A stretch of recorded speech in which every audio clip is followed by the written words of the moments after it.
Hey everyone, Tim Carthon, the Fiery Truth Teller here, and in today's video I'm going to speak with you about being both ready to move and listen. Now, there are a ton of clients that I've had who have been ready to move but not been ready to listen, and there are some who have been ready to listen but not ready to move. If you're a person who's not ready to move, what you would do is you would sit there and listen to everything that I have to say about how great business is, how you can not just make money, but make a difference, and all of these different types of things. But when you finish hearing me say all of that, you'd be very inspired and not do anything. That is a client that is ready to listen, but not ready to move. They're not ready to do anything.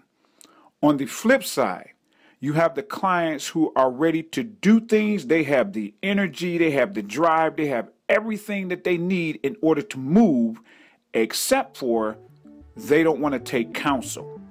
So they'll come in and they'll say, I have this particular thing I want to do, and I have a particular destination I want to reach with that particular thing.